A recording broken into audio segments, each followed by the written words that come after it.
There are four factors of a real estate crash, and we're going to talk about just how nasty these will impact the real estate market. Dion?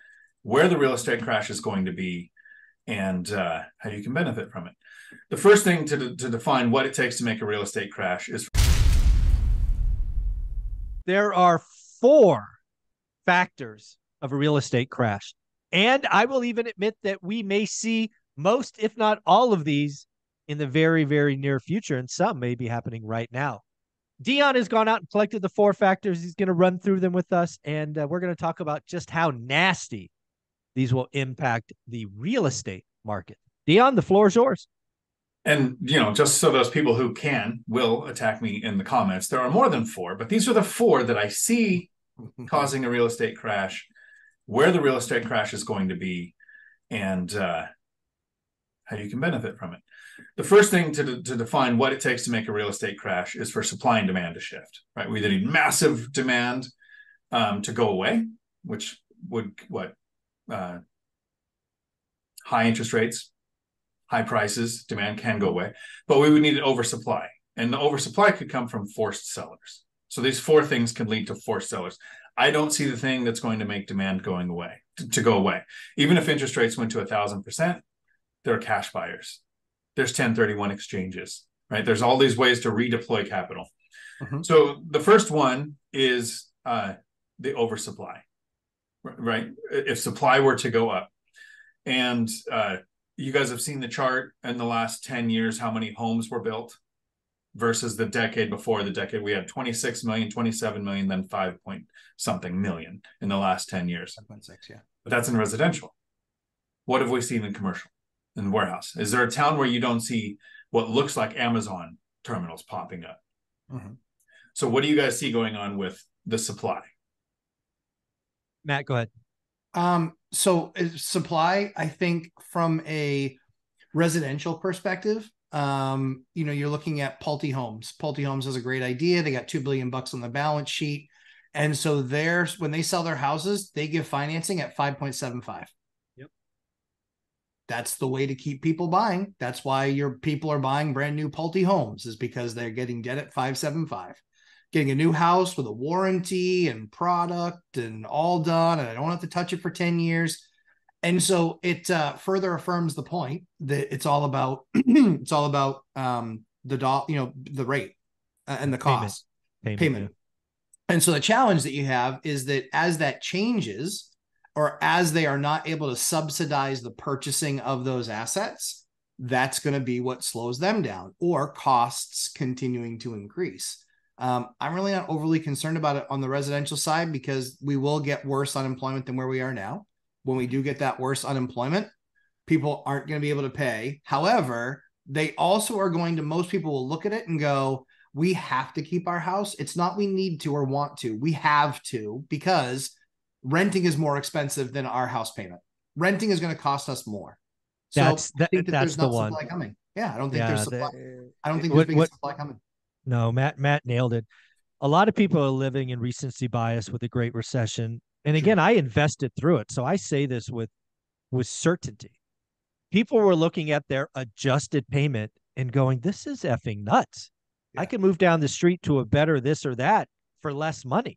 It made financial sense. You are an idiot if you pay that higher rate. Correct. Today, people are going to be like my mom in the early 80s, who was sitting around a kitchen table with all these different color envelopes because we couldn't pay our bills. And she was distraught, saying, I have to find a way to save this house, and not paying other things. Right. Because she knew that if she had to go somewhere else, one of two things would happen. One is we would have to pay more money for a like thing, or worse, her family, her babies would have to down select, which meant moving in with family. Yep. Or going somewhere less safe. Yep. She was not going to let that happen. Yep. That is what the idiots in Crash Bros don't understand today, is people are going to look at their payment, look at their family, and go, I have to find a way. We have seen car payments spike. People are deciding their $1,000 car payments aren't worth it with Uber and all these other things. But damn it, mortgage delinquencies are not up. People are going to fight to stay. It's cheaper. and it's higher quality. The supply of forced sellers is not coming, to Matt's point. So That's right. The supply of forced sellers, the oversupply is not coming from building, right? The one metric I haven't seen in that chart that shows how many millions of homes were built per decade is that in the last decade, most of the homes that were built were luxury. There wasn't a big margin for builders to do entry-level homes. So again, even the lack of supply is hitting where we tend to invest. We're not buying the $1 or $2 million homes to make them a rental. We're buying the $200,000 to $300,000 small multifamily to make it a rental. So the next metric that we need for this large crash to happen, that is happening, is a large amount of toxic debt. In 2007, we had 51% of mortgages had an adjustable rate. We got all the way down to 3%. Now it hovers between 8 and 13, whether you listen to Zillow or Redfin. It's somewhere between 8 and 13% of adjustable rate debt. So here's where the toxic debt is. First, sucks to say this, but we're lucky we're in the US. Outside the US, it's almost 100% toxic debt that readjusts every 3, 5, or 10 years. And I have friends in Canada who say, well, no, we have fixed rate debt. It's fixed for 10 years in some cases. Yeah. Well, it's fixed for 10 years. That's 10 years. It's not 30 years fixed rate, fixed to the end of the mortgage. And again, the toxic debt is in commercial. Yes. So large multifamily above 5 units, actual commercial for warehouse, for office, for retail. It's not in residential. Yeah, this is actually a conversation that Ken and I had, and he actually put it on Instagram. So his team clipped it up and put it on Instagram in one of his stories. So him and I talking. The similarities between the commercial lunacy and the residential lunacy of 05, because people talk about the crash in 07, 8, and 9. It was the 05 vintage that was the most toxic, right? It just took 2 years for the bomb to go off. And we have a lot of people on 2-year IO, which stands for interest only debt. They may have a 1-year ad that they could have, but this stuff is blowing up right now. It is shocking how similar it is, in the commercial market. It is going to be bad. The amount of money to be lost is going to blow you away. It's going to be crazy. But residential, nope, fixed rate. People want to stay, not going anywhere. Commercial, some yucky number. We're seeing 50% off already. There was a building in San Francisco that had debt of was worth 550 million in 2018. Now we're 240. If you do the math, the owner of that would have to bring $200 million to keep the building. It's called a cash in refi. He's not doing that. He's going to walk away and mail the freaking check, the keys to the bank, saying, good luck. It's going to be bad. Yeah. So in residential, we hear often 90% of mortgages are below 6%, around 60% of mortgages are below 4%, and 23% of mortgages are below 3%. And then we remember 40% of homes don't have a mortgage. I would like to see that metric in commercial. That's nowhere close. It is zero. It's like zero, right? So first there's right. It might be sub 5%. I would bet it would be sub 5%. I agree with you. Yeah. Right, and then so it's adjustable, and it's more that has mortgages. So the toxic debt is on commercial, not residential. The other thing we would need, the third metric for this housing crash or this real estate crash that's going to happen. It's real estate, not housing. Correct. Is relaxed lending. People borrowing more than they should, wrapping up 105% of the mortgage to put the closing costs in here. Here's the closest thing that's happening in residential that I see as an actual threat. 3 to 5 years from now, the 5% down on small multifamily is going to cause a surge in demand for house hackers who aren't going to run the numbers right. Correct. And they're not going to realize that there's 2 metrics when it comes to looking at buying an investment property as a rental. The first is yield. We all focus on yield, but you also have to think of cash flow. Yes. You do, right? You if you run a house hack and you think if all units were rented, here's what it looks like. But what if I'm living in it? Can that person afford that? And can they consistently afford that over the next few years? So lending isn't relaxed. They go forensic. But I'm unfamiliar with DSCR loans, asset-based lending, seller financing in some cases. I think some people are setting themselves up for failure with seller financing. I think there's a big threat with subject to right now. Subject to makes sense when rates are going down because lenders don't care. They're like, yeah, you keep that 5. I'd have to loan at 3 right now. Yeah. But when you have a 3 and a subject to, and all of a sudden lenders would get a 6 or an 8, yes, that calling the loan becomes more attractive to the lender. They got to make money somehow. Yeah, Matt, in your opinion, with your lending experience, is lending relaxed enough to cause people to have no equity? No. I literally just got told. I got told no on a deal this week. Last week, Thursday. Sorry, lots of days together. I got told no. I got an original yes when I pitched it, and then we went through it. All the numbers were better than what I pitched, and they said they changed. They go, yeah, we're gonna pass on this one. I was like, you don't pass. You're not a quarterback. What are you doing?